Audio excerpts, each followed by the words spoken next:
Bienvenidos a Siempre hará falta pensar, el espacio donde la filosofía nos guía en la búsqueda de respuestas a los desafíos educativos de nuestro tiempo. Soy Natalia Gutiérrez y te invito a cuestionar juntos los fenómenos que moldean la educación. En un mundo de tendencias y cambios hay algo que no cambia. Siempre hará falta pensar. Bienvenidos a este nuevo episodio. El día de hoy estoy muy emocionada porque hablaremos de una virtud que contrasta con las opiniones rápidas y las certezas absolutas. Vamos a hablar de la humildad intelectual. Cómo acompañar a los estudiantes para que reconozcan que no lo saben todo y que incluso lo que creen saber podría estar equivocado. Vamos a embarcarnos primero de la mano de Sócrates en este tema. Y Sócrates nos va a enseñar la sabiduría del no saber, la sabiduría de la ignorancia. No porque esté padre no saber. Vamos a ver qué dice Sócrates. Sócrates primeramente es un filósofo ateniense del siglo V antes de Cristo. Él no dejó nada escrito. Lo conocemos a través de Platón, su alumno, y de Jenofonte. Y su método es la pregunta. Mientras la mayoría de los pensadores se ocupaban de temas en aquel entonces de filosofía natural, por ejemplo, cómo se creó el mundo, de dónde venimos, de qué están hechas las cosas, cómo funcionan, etc., Sócrates se pregunta cómo debemos vivir. Se interesa por la justicia, por el examen de la propia vida. Sócrates tiene mucho en común con los maestros actuales. En aquel entonces, la cultura se veía influenciada por los sofistas, personas que buscaban construir argumentos fuertes por distintos intereses, pero no les importaba que ese argumento correspondiera a la realidad, que ese argumento fuera verdadero. Los sofistas invitaban a sus alumnos a hacerles preguntas para ellos responderles. Sócrates hacía algo muy distinto. Sócrates se rodeaba de los jóvenes en Atenas, debatía con ellos y los cuestionaba. Sócrates a los jóvenes para que de esa manera se sobrepasaran y llegaran a algo más profundo. Sócrates usaba argumentos, usaba retórica, pero para llegar a la verdad y no para impresionar. Los sofistas tenían mucho esta fama de que formaban a los futuros políticos para que precisamente impresionaran a las personas. Sócrates, en cambio, hacía preguntas a personas que parecían ser sabias, y con ello quedaba manifiesto que no tenían la sabiduría que ellos creían. No lo hacía para humillarlos, sino precisamente para demostrar lo que era el conocimiento. Sócrates tenía una gran humildad. Pese a que hoy se considera uno de los grandes maestros de la historia, él creía que nunca le enseñó nada a nadie, sino que los hacía recordar. En Eutífero y en Meno vemos cómo interroga, lanza preguntas como ¿qué es la virtud? ¿Qué hace a una acción buena? Y Sócrates espera que su interlocutor tenga la respuesta. Pero cuando no saben qué decirle, Sócrates entonces propone que piensen juntos, como un ejercicio de recordar lo que aparentemente han olvidado. Y su método nos da para discutir diversos aspectos en múltiples episodios. Hoy nos vamos a enfocar en una frase de él que es muy conocida. Yo solo sé que no sé nada. Muy probablemente ya la escuchaste antes. Es en realidad una paráfrasis moderna de lo que Platón pone en su boca en la Apología. ¿Y qué significa? Ya para no meternos en tanto enredo. ¿Qué significa yo solo sé que no sé nada? En la epistemología, que es el área de la filosofía que se enfoca en el aprendizaje y en el conocimiento, se diferencia entre conocimiento y creencia verdadera. El conocimiento es verdadero puesto que no puedo conocer lo falso. Yo no tengo una experiencia que me haga conocer algo que no es real. La creencia puede ser entonces verdadera o falsa. Buscamos que nuestras creencias obviamente sean verdaderas. El conocimiento se logra llegando a las cosas por razones y métodos adecuados según lo que nos muestra Sócrates. Sócrates decía que el conocimiento es más estable que la creencia, pues al comprobar que una creencia o que el método por el que se llegó a ella son erróneos, esa creencia se va a tambalear y se va a caer. Y cuando se nos cae una creencia, pues es difícil, ¿no? Para el ser humano es un momento de confrontación duro. Sócrates explica que lo que hace que una creencia se convierta en conocimiento es razonar la explicación, lo que él llamaría recordar para que no vuelva a ser olvidado. Y solo el conocimiento está correctamente dirigido a lo que es. El conocimiento para él no es nada más, yo sé que 1 más 1 es 2. El conocimiento es ese contacto directo con la realidad. Lo que conozco es. Entonces, Sócrates dice humildemente que él no ha llegado al conocimiento de las cosas. Él ama y busca el conocimiento y crea apasionadamente en la capacidad del ser humano para conocer. Por eso interroga a las otras personas también. Pero él dice que él no ha llegado al conocimiento de las cosas. Y esto me parece bellísimo, precisamente por lo contrastante con nuestra cultura actual. Ahora todos queremos llamarnos expertos, y me incluyo. Quiero llegar a conocer cosas, a saber de todo lo que me interesa. Para nosotros es sumamente difícil empezar a decir no sé cuando alguien pregunta algo. ¿Y por qué esto es problemático? Actualmente tenemos demasiado acceso a la información, no es un descubrimiento nuevo. Cualquier cosa que no sepamos podemos fácilmente googlearla, buscarla en TikTok, preguntarle a la inteligencia artificial y muchas veces incluso cuando nos preguntan algo es porque no lo googleaste, porque me lo preguntas. Pero esto nos da mucho pie a una cultura de la opinión. Todos opinan, pocos argumentan. Uno escucha a quienes influyen en la opinión de las personas y resulta que de todo opinan con voz muy segura, como si fueran verdaderos expertos sabios, pero muy rara vez dejan abierta la interrogación sobre si hay algo más que descubrir sobre el tema, sobre si tal vez nada más cubrieron una pequeña porción de lo que se puede decir al respecto. Muy rara vez admiten que no leyeron del tema, etcétera. Y entonces hay una confusión también entre saber y repetir. Citamos lo que otros dicen y en el mejor de los casos decimos quién lo dijo, pero no siempre. Pero no descubrimos las cosas por nosotros mismos. Y cuando un alumno en un salón de clases o a lo mejor en casa, un joven dice, eso ya lo sé, nos preguntamos, bueno, ¿y si lo sabe realmente o nada más lo ha escuchado antes? ¿O cuál es su relación con este tema? En el salón de clases, especialmente en la adolescencia y después de la adolescencia, es cada vez más frecuente que los alumnos construyan este muro, el yo ya sé. ¿Qué me vienes a enseñar si yo ya lo sé todo? Tienen tanta información que viven en lo que Sócrates llamaba precisamente creencia, porque no han razonado profundamente esta información, no la han experimentado ellos en su vida. Y entonces lo que nosotros decimos como docentes parece obsoleto. O si nuestras experiencias o credenciales no llegan a ganarse su credibilidad, ellos no están dispuestos a confrontar sus creencias con nuestro trabajo. Creo que primeramente nos toca confrontarnos a nosotros como adultos. ¿Por qué creemos en lo que creemos?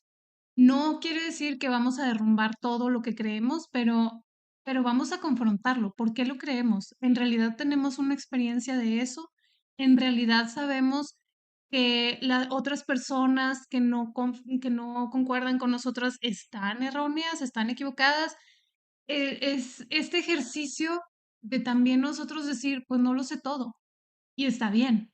Y entonces eso me ayuda a descubrir más, escuchar a gente que piensa distinto, no porque necesariamente tienen la razón absolutamente, pero porque a lo mejor algo aprendo de ellos.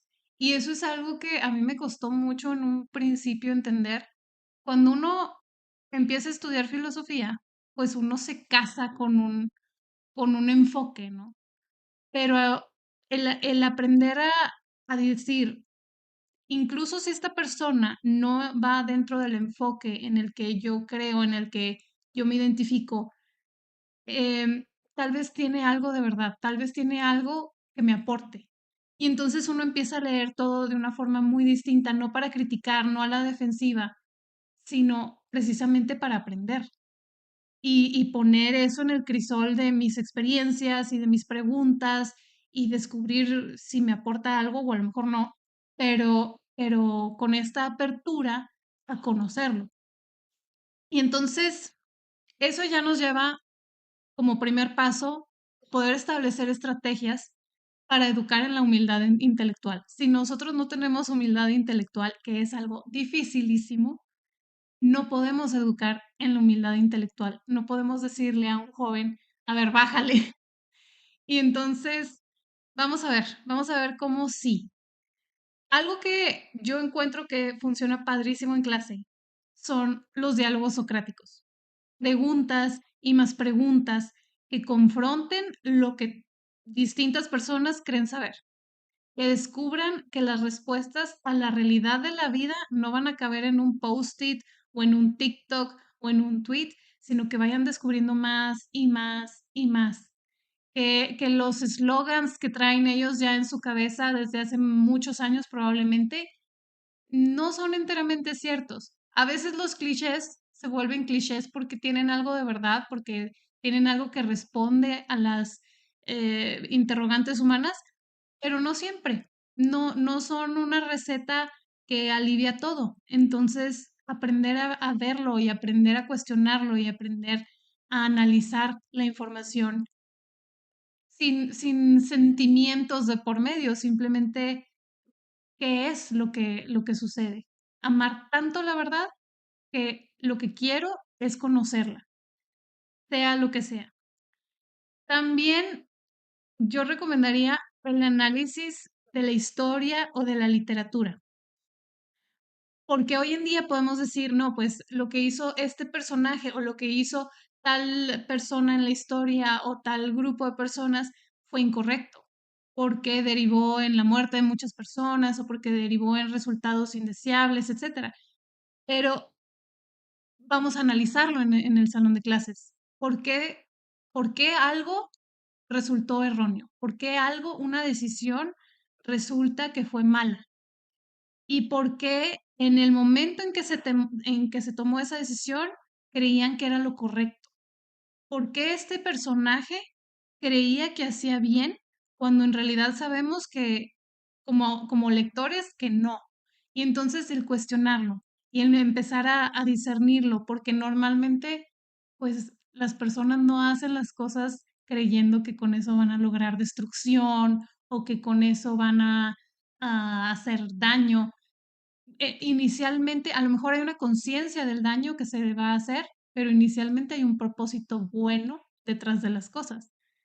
A lo mejor en un error de juicio, pero lo hay. Entonces, cómo discernirlo? ¿Y cómo sabemos ahora por qué nosotros sí sabemos y ellos no sabían en ese momento que tomaron la decisión que esto no era lo mejor? ¿Y qué hubiéramos hecho distinto? Y entonces empezar a ver que no se trata de un blanco y un negro, de bien y mal, de correcto e incorrecto, no porque seamos relativistas, sino porque la realidad tiene muchísimo matiz y lo que es bueno para mí probablemente afecte a otros. Entonces empezamos a distinguir las distintas aristas, las distintas caras de esta realidad poliédrica que afectan distinto a las personas según donde estén paradas. Y es una gran chispa para encender también la empatía. Otro punto que me encanta es la lectura filosófica breve. Por ejemplo, la alegoría de la caverna. La alegoría nos ayuda a explicar diversos fenómenos, nos puede servir en diversas circunstancias. En breve les voy a contar un poquito de qué se trata. Es un mito, una alegoría que está en el libro 7 de la República de Platón y lo cuenta Sócrates y dice que en una caverna profunda varios hombres han estado encadenados desde su infancia. No pueden mover sus cuerpos, no pueden girar la cabeza, entonces solo ven la pared que está frente a ellos. Y detrás de ellos hay un fuego, y entre el fuego y sus espaldas pasa una fila de personas que llevan figuras de animales, objetos, humanos, etc. Y estos objetos proyectan sombras sobre la pared que los prisioneros sí observan. Y como nunca han visto otra cosa, creen que esas sombras son la realidad. Y si uno de ellos fuera liberado y obligado a girar o a salir de la caverna, al principio no entendería lo que ve, quedaría cegado por la luz y experimentaría confusión antes de distinguir lo que ahora va a ser verdadero. Al volver, al hablar con sus compañeros de la caverna, intentaría explicarles que lo que ven no es real, que la realidad está afuera, que la realidad es otra, y la describiría, pero sus antiguos compañeros pensarían que está loco. Este tipo de lecturas en el salón de clases obviamente nos abren a muchas cosas. ¿Qué tal si lo que yo conozco es simplemente un pedacito de la realidad? ¿Qué tal si lo que yo conozco en realidad no corresponde a lo entero de lo que es la vida? ¿Qué tal si hay otra persona que me está diciendo algo y que yo considero que es erróneo, pero en realidad esa persona ya salió de esta cueva en la que yo estoy? Nos abre muchas interrogantes y obviamente estas preguntas tienen que ir enfocadas a buscar respuestas. No se trata nada más de ir por la vida explorando ideas, sino de tocar lo real. Y entonces esto ya nos liga con nuestra vocación como docentes en que el maestro, como decía Paulo Freire, no es quien transmite verdades necesariamente, sino quien nos guía, quien problematiza, quien nos enseña a cuestionarlo. Matthew Lipman nos dice que el maestro enseña a pensar. El maestro no es quien enseña a repetir. Y esto vale mucho la pena recordarlo cuando estamos más abrumados por los programas escolares y por tantas cosas. Vamos a cuestionarlo juntos. ¿Qué es lo que hay que ver hoy? No sé de qué se trata. Ok, vamos a descubrirlo, vamos a cuestionarlo, vamos a embarcarnos en esto de la mano, alumnos y maestros. La humildad no es necesariamente algo malo. Más bien, no tiene nada de malo. La humildad intelectual no es una falta de autoestima. Es más lo que quiero decir. Al contrario, la humildad intelectual nos abre al conocimiento, nos permite sentirnos seguros en que al decir no sé, en realidad estoy aprendiendo, en realidad estoy empezando a conocer algo. Creer que lo sé todo es una carga terrible. Es una angustia tener algo que probar cuando ese algo es imposible. Nadie puede saberlo todo. Entonces, en realidad la humildad se convierte en una fortaleza, en una seguridad de decir, pues no tengo por qué saberlo todo. Lo que sí tengo que hacer es tener curiosidad por conocer. Aquí hay una frase de Kant que decía que atreverse a saber implica atreverse a no saber. Ese es Immanuel Kant que lo decía. Y por otro lado tenemos a Levinas que nos recuerda que el otro siempre me excede, que conocer a otra persona es un camino infinito, o sea, nunca voy a llegar a comprenderlo del todo. Y si hablamos de el otro como una persona, ¿cuántas personas nos rodean? ¿Cuántas posibilidades hay alrededor de nosotros en las personas que están en nuestro entorno? Entonces, ese deseo de conocer, ese deseo de expandir lo que conocemos, lo que sabemos, nos lleva siempre más lejos porque nunca podemos saberlo todo. Y bueno, quiero agradecer mucho su atención. Quiero concluir con esta pregunta abierta precisamente a cómo enseñas tú la humildad. ¿Qué es enseñar la humildad? ¿Cómo vamos más lejos en este tema? Porque precisamente Pues esto es un podcast, no es exhaustivo, es una invitación, es una chispa para iniciar una conversación. Déjame en los comentarios lo que piensas, tus preguntas, para ir más lejos en el tema. Y si esto consideras que fue de utilidad para ti, que te dejó algo, por favor compártelo con tus amistades, con tus conocidos. Te invito a seguirme en esta plataforma donde me estás escuchando y en redes sociales me puedes encontrar como @Natalia Gutiérrez Edu en Instagram y nos vemos en el próximo episodio.